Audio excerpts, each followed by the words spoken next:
زمانے کے کلچر کو سمجھنا ضروری ہے۔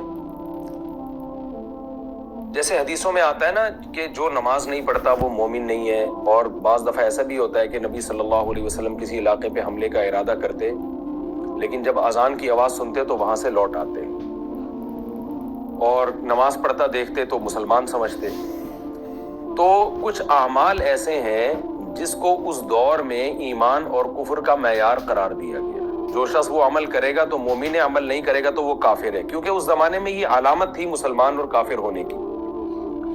مثال کے طور پر نبی نے ارادہ کیا کسی علاقے پہ حملہ کرنے کا، لیکن صبح کے وقت وہاں سے اذانوں کی آواز آئی، تو یہ آواز اس کی علامت تھی کہ یہ لوگ مسلمان ہو چکے ہیں، لہذا اب ان پہ جنگ نہیں کی جائے گی۔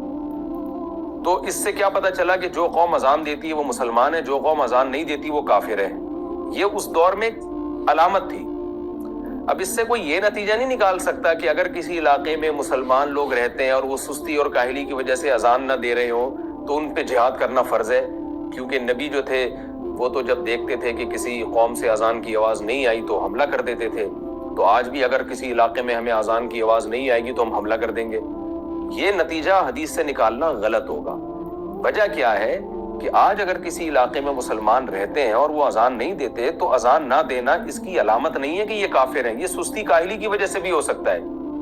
یہ اس لیے بھی ہو سکتا ہے کہ یہ کاروبار زندگی میں اتنے مشغول ہیں کہ ان نالائقوں کی توجہ ہی نہیں جا رہی کہ بھائی ہم نے اذان کہہ کے نمازیں قائم کرنی ہے۔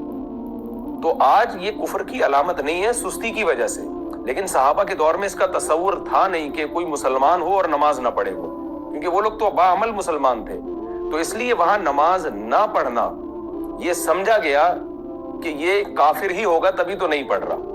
یہی وجہ ہے کہ بخاری مسلم کی حدیث ہے، عبداللہ بن مسعود رضی اللہ تعالیٰ عنہ فرماتے ہیں ہم نبی کے دور میں کسی عمل کو کی وجہ سے کسی کو کافر نہیں سمجھتے تھے، لیکن جو نماز نہ پڑھتا ہم اس کو کافر سمجھتے تھے۔ تو اس حدیث کی بیس پر امام احمد بن حنبل نے یہ فتویٰ دیا ہے کہ جو شخص جان کر فرض نماز چھوڑ دے وہ واقعی اسلام سے خارج ہے۔ اور سعودی عرب میں جو شیخ بن باز مفتی اعظم گزرے وہاں کے رحمہ اللہ، اور شیخ صالح العثیمین جو ان کے نائب تھے رحمہ اللہ، ان دونوں حضرات کا بھی یہی فتویٰ تھا، اور آج بھی ان کے وہی فتوے چھپتے ہیں کہ جس نے ایک نماز بھی اگر جان کر قضا کر دی تو وہ کافر ہو جائے گا، اس کو مسلمانوں کے قبرستان میں دفن نہیں کیا جائے گا، بیوی سے اس کا نکاح بھی ختم ہو جائے گا۔ تو اس پر واجب ہوگا کہ وہ توبہ کرے، توبہ کے بعد نکاح بھی دوبارہ پڑھے اور اعلان کرے کہ میں نے اسلام قبول کیا ہے۔ تو ان کے فتاوی آج بھی سعودی عرب سے چھپتے ہیں اور وہ کتابوں میں، یہاں تک کہ شیخ بن باز کا یہ بھی فتویٰ تھا کہ ایک آدمی اگر اس کو پتہ ہے کہ بھئی صبح فجر کی نماز مثلاً 5:30 بجے ہے، لیکن وہ الارم لگا کے سوتا ہے 7:30 بجے کا کہ اس نے آفس جانا ہے، یعنی جان کر پکی نیت سے سو رہا ہے کہ میں نے فجر میں اٹھنا نہیں ہے، تو یہ شخص بھی اسلام سے خارج ہو جائے گا۔ اور یہ امام احمد بن حنبل رحمہ اللہ تعالیٰ کی یہی رائے ہے کہ نماز کا جو چھوڑنے والا ہے وہ کافر ہے، اور وہ انہی حدیثوں سے استدلال کرتے ہیں کہ جس نے نماز چھوڑ دی وہ کافر ہو گیا۔ اور چلو اس حدیث میں تو تعویل کی جا سکتی ہے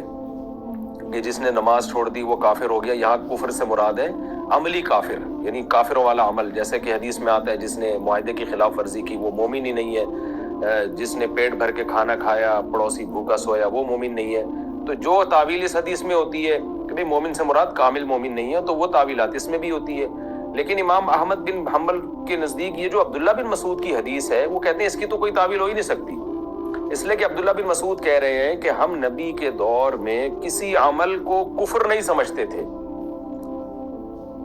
یعنی کوئی پڑوسی کو کھانا نہ کھلائے تو اس سے ہم یہ نہیں سمجھتے تھے کہ کافر ہو گیا۔ کیا مطلب؟ ہم تو اس حدیث کی تعویل کرتے تھے۔ تو عبداللہ بن مسعود فرماتے ہیں ہم نبی کے دور میں کسی عمل کو کفر نہیں سمجھتے تھے، کیونکہ کفر کا تعلق عقیدے سے عمل سے نہیں ہے، لیکن نماز کے قضا کر دینے کو ہم کفر سمجھتے تھے اور اس کو سمجھتے تھے کہ یہ کافر ہے۔ تو اس بیس پر امام احمد بن حنبل کی رائے یہی ہے۔ لیکن جمہور کیا کہتے ہیں؟ جمہور وہی بات کرتے ہیں جو میں آپ سے کہہ رہا ہوں، جمہور علماء جس میں امام ابو حنیفہ، امام مالک اور امام شافعی ہیں، وہ فرماتے ہیں کہ نماز کے چھوڑ دینا ایک عملی کوتاہی ہے،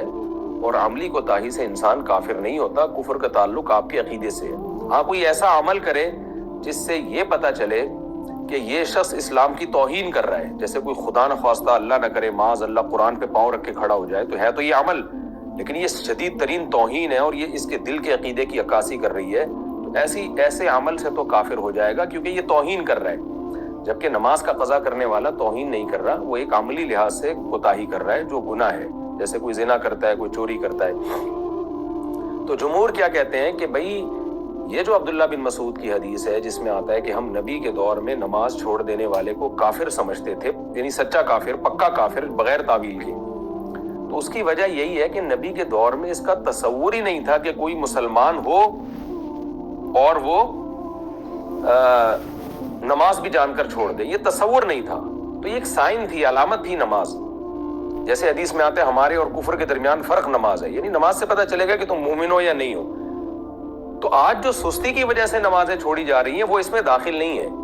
تو اس لیے اس دور میں تو واقعی ایسا تھا, جو نماز نہیں پڑھ رہا تو یہ علامت تھی بھائی کافر ہے یہ, کیونکہ